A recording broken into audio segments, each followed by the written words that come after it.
Hello दोस्तों, स्वागत है आपका हमारे यूट्यूब चैनल दीक्षित पाठशाला में।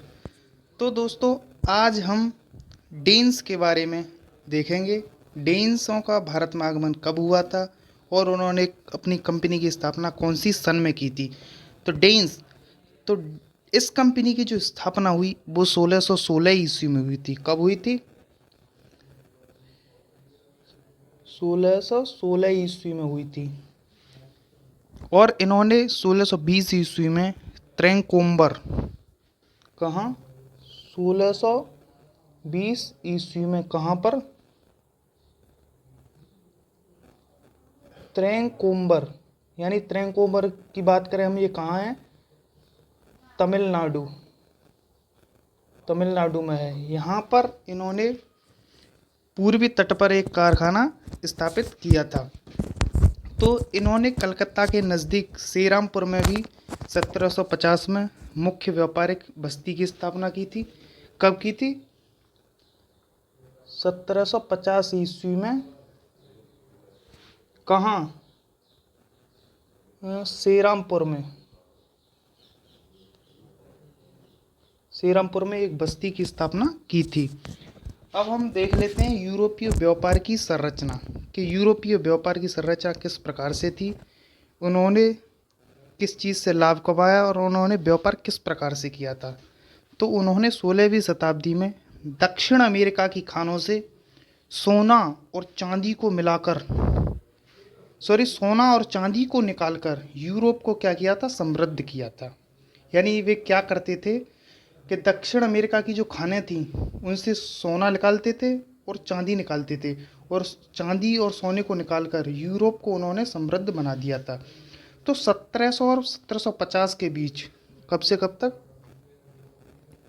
1700 और 1750 के बीच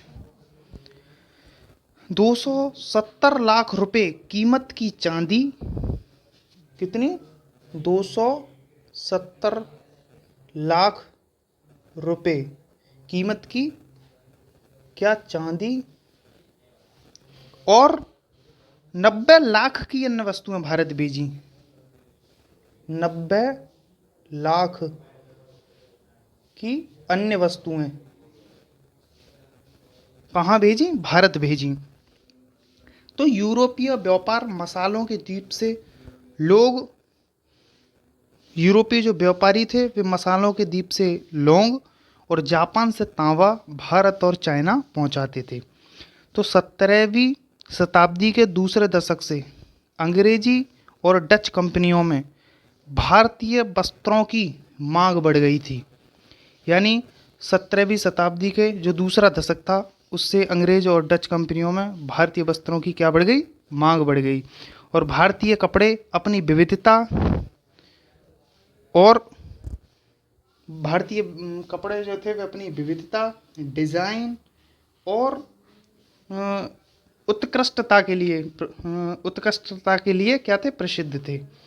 तो आधिकारिक आंकड़े के अनुसार 1614 में, कब? 1614 ईस्वी में,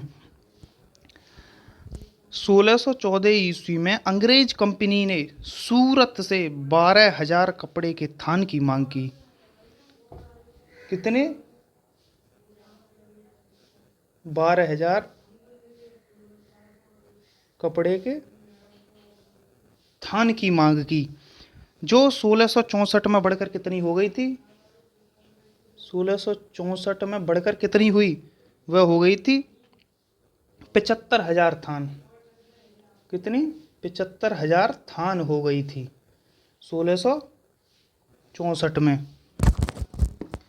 तो इस प्रकार से उन्होंने मुनाफा कमाया, और अन्य यूरोपीय शक्तियों की तुलना में अंग्रेज क्यों सफल हुए इसके बारे में भी हम देख लेते हैं। कि जो अन्य यूरोपीय शक्तियाँ थीं, जैसे पुर्तगाली थे, फ्रांसीसी थे और डच भी थे, इनकी शक्तियों को पछाड़ते हुए अंग्रेज कैसे आगे निकल गए।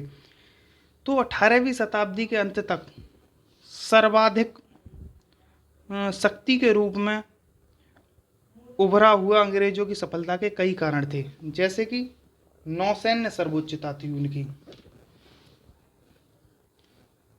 क्या थी? नौसैन्य सर्वोच्चता, उनकी नौसैन्य सर्वोच्चता थी। तो ब्रिटेन की शाही नौसेना न केवल आकार में बड़ी थी अपितु सबसे उन्नत भी थी। दूसरा क्या था? औद्योगिक क्रांति। दूसरा था औद्योगिक क्रांति। तो यह भी एक कारण था, औद्योगिक क्रांति। तो इंग्लैंड में सूत की कताई, भाप इंजन मशीन, करधा जैसी कई अन्य नवीन मशीनों की खोज के साथ 18वीं शताब्दी के पूर्वार्ध में क्रांति प्रारंभ हुई थी और बाद में औद्योगिक क्रांति अन्य यूरोपीय राष्ट्रों तक पहुंच गई। और इसने क्या किया? इंग्लैंड को अपना आधिपत्य बनाए रखने में काफ़ी मदद की। तो इस प्रकार से अंग्रेज सफल हुए और उन्होंने सब यूरोपीय शक्तियों को पछाड़ दिया और वे व्यापार में सबसे आगे निकल गए। तो इनकी सफलता के और भी कई कारण थे। नौसैन्य सर्वोच्चता, इनकी जो सेना थी वह काफ़ी अच्छी थी और वे युद्ध के नियमों को जानती थी। और दूसरा क्या था? औद्योगिक क्रांति, हमने आज बता दिए। तो डेन्स, आज हमने डेन्स की भारत में आगमन को देखा और यूरोपीय व्यापार को भी देखा और अंग्रेज जो थे वे सबसे आगे क्यों निकल गए थे, इसके बारे में भी आज हमने चर्चा की। अगर आप हमारे चैनल पर नए हैं तो चैनल को सब्सक्राइब कीजिए, लाइक कीजिए, शेयर कीजिए।